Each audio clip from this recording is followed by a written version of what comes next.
Hi Sagittarius, welcome to your mid-May horoscope and tarottorecovery.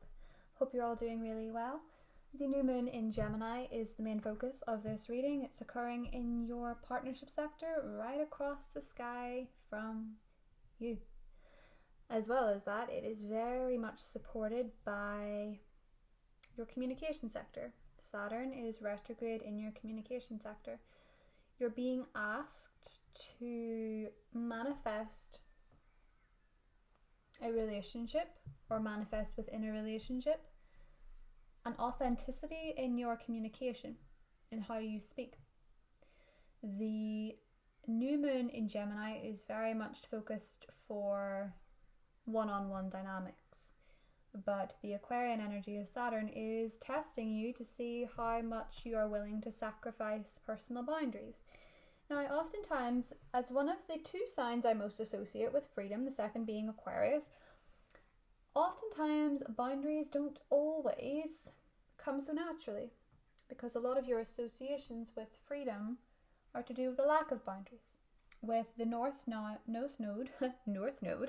now in your partnership sector, and the south node now in your sign, karmically speaking, your relationships are taking center stage.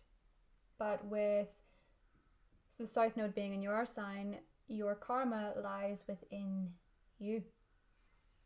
So, with the south node in your sign, you're being asked to figure out where you could set a few boundaries, where you could change up a few things. If you had to pick something about yourself that, romantically speaking or partnership business speaking, what would you most like to change about yourself? Venus is retrograding in your partnership sector, and for a lot of you that symbolizes a door opening to past loves. Much like for Aquarians, the center stage is on your relationships and how you love. Before Mercury enters Cancer, towards the very end of the month, it will conjunct Venus in your career sector. Not your career sector, your love sector. Apologies. And what this does for you, Sagittarius, is it gives you that chance to vocalize what it is that you need to say. Perhaps for a lot of you in relatively new relationships. Three of Cups. Perhaps there is an engagement. Perhaps there is the three words everybody likes to hear are finally said. Perhaps people realize they're on the same page after all. Perhaps people talk a few things out, and perhaps there's a few things in current relationships that need to be ironed out. Venus retrograde likes to do that. With Venus retrograde in your partnership sector, it's not recommended that you go headlong very quickly into a new relationship. Any relationships in general, slow them down a little bit before you get very carried away. The restriction on your movement could make you very tetchy at times. And to have so much Gemini energy sitting across for you, your vision, Three of Wands, of the future can be a little bit squiff.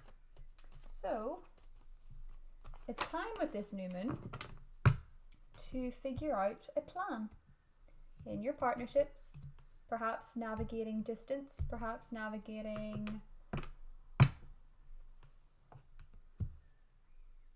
boundaries, whatever it is. The true node conjunct Mercury on the 28th in your partnership zone is going to give you some pretty solid answers of what you need to do.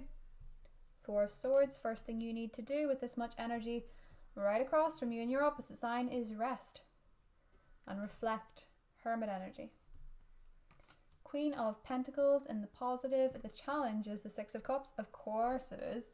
And the Four of Cups is the outcome. I'm going to clarify that actually with the Nine of Cups and the Knight of Pentacles. Could for sure be dealing with an earth sign, but here comes that restrictive feeling that I was talking about. Gemini season will push your buttons at times. While our opposite energy can be very helpful in terms of relationships, it can also be very irritating. For some of you, a Venus retrograde in your partnership sector sees the return with the Six of Cups of somebody that I think you would just rather not talk to. For many of you, it is small. At least it seems that way. But there's something in that. There's some kind of clue. I think for a lot of you, you're considering revisiting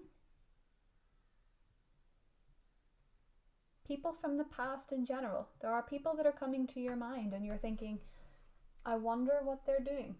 I wonder where they are. And I wonder, with people that were particularly close, I think Sagittarius, there is a fear of reaching out.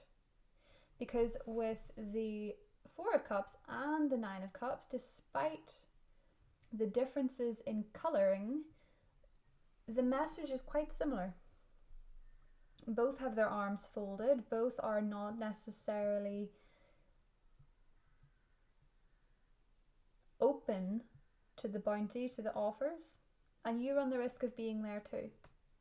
You run the risk of being quite closed off when the Gemini energy pushes on you. The South Node is a tricky energy to get used to because you know that the past is wide open. You know that past relationships, past life karma, all of it is wide open.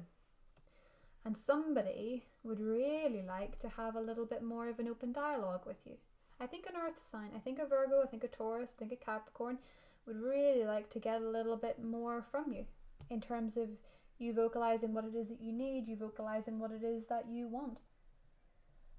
When Venus in your partnership sector squares Neptune in your family sector with Mars also in your family sector, I think there is a sense of going back to childhood. Six of Cups, to the people that shaped your childhood, and there's a lot of reflection there. There's a lot of reconsideration about what certain things meant, how certain things went with people that you regarded as family or with your own family. And I think, Sagittarius, whenever there is a serendipitous occurrence with people from the past, I think you should try and be open.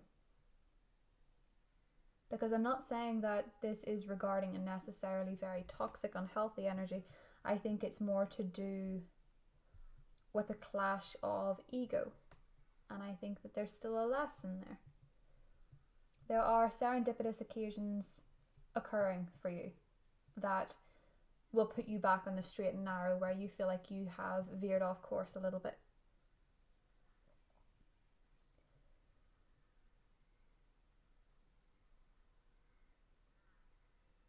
And I think in many cases there is an apology coming out of Venus retrograde, either from you or to you.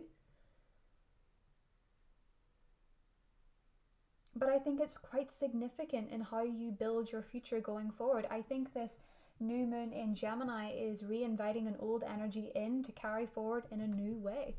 And I think it's going to free you to manifest better things. Things of greater value, things of importance, things that are tangible, things that will grow.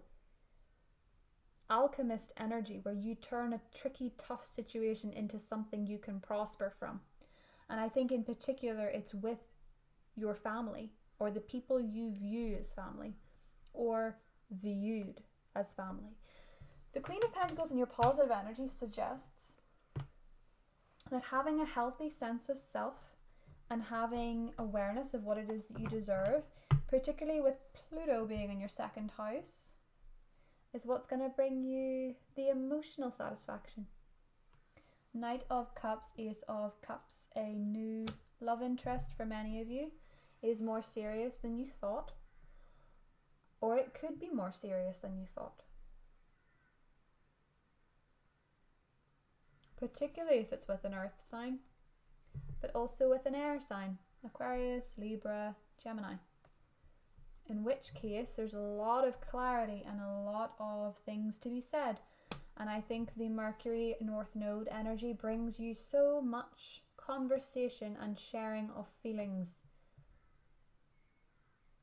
And I think you feel very content about it. But the key, Sagittarius, is that it will not necessarily occur in the best possible way if you're not open to it. It will be very fragmented and very hard to understand and very hard to dissect. You need to be in a position where you're open to it, where you're willing to hear people out, where you're willing to explain yourself, where you're willing to hear them explain themselves even. Granted, it's a slow process.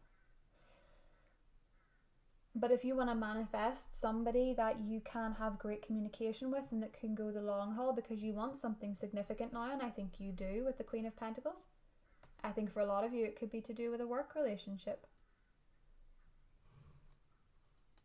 But I think some of you are willing to vocalize something that you have for a long time kept under the shadows. Perhaps it just took you a long time to realize that that was how you felt. Or perhaps it was a long time for somebody else to realize that is how they felt. A lot of you have never meditated. A lot of you have never meditated and you're being asked to. You're being asked to just follow a guided meditation, sit quietly, staring at a candle flame. Very, very therapeutic. But it opens up doors. I actually remember the first time I ever meditated. I kid you not, because I remember hearing from so many strange people. And I don't mean that they were strange, I just mean that it was people I thought I'd never hear from again. There is such power in meditation, and there is such power in spells. You know what I mean? I don't mean cursing somebody or hexing anybody or anything like that. I mean spells. Setting positive manifestations and positive intentions out into the universe and hearing back. See? But being closed off and setting boundaries is never, ever, ever the same thing. And Saturn retrograde will teach you that, trust me. Saturn retrograde in your third house, leading back into your second, is going to give you a lot of time to reflect on what your boundaries are. Getting very clear on it. You guys are quite good at being open and expressing yourselves in many ways, but in other ways, you have to be careful of being so open to a free-for-all in your emotional life, because people can really play havoc with that. And it might frustrate you if people aren't as open. This energy that comes in from the past is challenging you to fix something about the way you offer love and about the way you offer yourself in relationships, the things that you offer. Venus retrograde in Gemini, it's going to remain in Gemini right up until August, so your love life is getting a very thorough transformation. But also the way that you do business and the one-on-one relationships that you have. Be careful, Sagittarius, about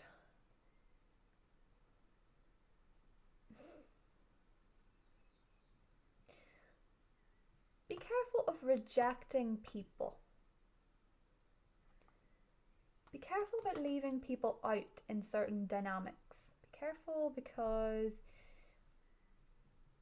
there's a sense with any energy where Saturn is involved in retrograde of hurting people and then needing them later.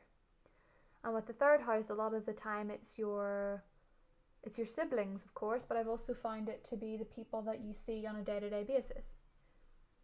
Your neighbours, the people you work with. Just be careful. You don't want to miss out on something with great potential just because you were put off a little bit by somebody else's bounty. Particularly if you have Scorpio in your chart. Now, that's not to say that this isn't all going very well. That's just a little caveat that you can consider. I think with the Nine of Cups and the Knight of Pentacles, there is some element of wish fulfillment, and you're willing to play the long game, because you're going to have to. Everybody is. Everybody's playing the long game at the minute, Sagittarius. But it's giving you a real pause on the past that I think you've needed for a while. Oftentimes fire signs need a bit of a pause to revisit certain things. But with Jupiter in your second house, Jupiter, your ruler, connecting with the Sun on the 17th as well, there's a lot to be thankful for coming in and a lot to wish for, particularly regarding intimacy, regarding money. But just make sure you keep those boundaries strong. It's what's going to help everything grow. I love you guys very much, and I'll see you in the June readings. Take care, Sagittarius.